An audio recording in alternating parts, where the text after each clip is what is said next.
The next project that we're going to feature is the cultural fire management in Pumicestone.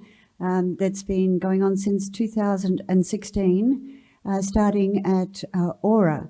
So this is Kerry Jones and myself will be presenting this. Probably about, what was it, 5 or 6 years ago, Susie asked if we could do some, learn a bit more about cultural burns, and a lot of the land down there was degraded. It was old HQ plantation forestry, and when a lot of that land was, moved, and all the plantation was moved, it sort of turned into a lot of casuarina and really whippy melaleuca. So what our aims were to do is try to get back to mother trees like the old bloodwood trees, and clearing out a lot of that understory. It was a difficult process there because there was that much fuel and no one had managed that land for quite a long time. So we ended up getting a well-known fellow here that was teaching cultural burns all over Australia, Victor Stephenson, and myself and a lot of the Bunya team were involved with this. So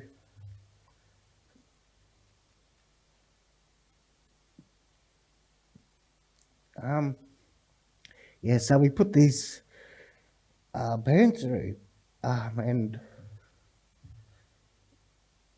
with the Royal Fire Brigade. Okay.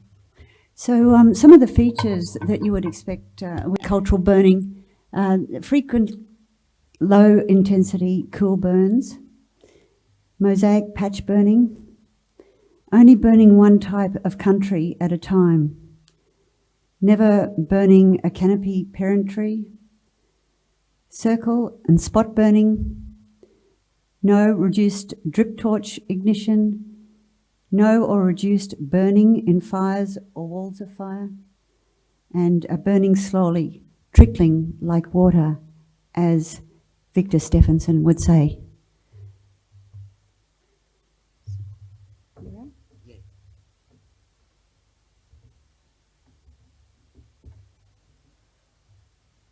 So, we went through a lot of that country there, and just to see with the Royal Fire Brigade there, how there could have been a two-way learning. Obviously, a lot of our burn practices are different to theirs, and we definitely seen that on that day there, where there was drip torch burning. Some of the fire was a bit too hot, but where we definitely burnt off with that spot burning, we got the results that we wanted, and a lot cooler burn.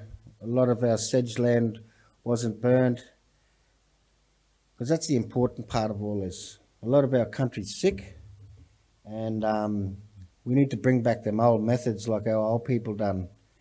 And this is a great way of getting some land, practicing that, teaching our young ones about cultural burning. As you can tell, a lot of our land's sick. It's sick because people haven't listened to old people. They do it a way that where animals can't get away. They don't do it on a regular basis. They need to take the time and look at how our old people manage this land for thousands and thousands of years. It's about the environment, it's about people's lives, it's about assets. If we can look at that and do what them old people done, we won't have these problems. A lot of this country here, it's a disaster waiting to happen. So it's important for us also protecting a lot of our old cultural heritage sites too. When we got raging fires going through, we're losing scar trees, we're losing midden. You can see what happened on Gari, Fraser Island. A lot of that stuff there, that needed to be burnt long time before that. And if we can all get educated about it, I think a lot of our bushlands, native animals, cultural sites, people's homes, they won't be threatened as much. And our bushland, a lot of our bushlands changed completely. We had open eucalypt forests, grasslands. We had some of the biggest grasslands in the world where our old people collected seeds. And, you know, it's important that we do this. It's probably one of the most important things. We should be using fire as a tool, not to be frightened of it. These are some of the trees.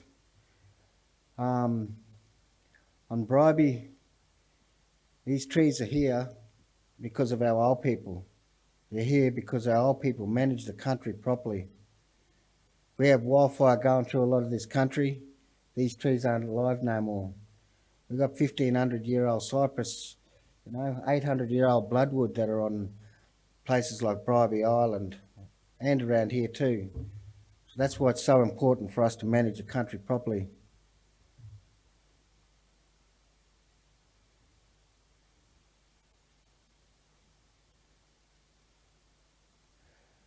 Me and Dave Kingston, thanks Dave, we're involved in measuring a lot of these old growth trees on Bribie. So some of the ages that we were getting back were very old, These cypress trees, a lot of times they're campgrounds for our old people. They're a place of peace where old people they'd camp there, they'd feast there. And they're only there because our old people manage that land properly.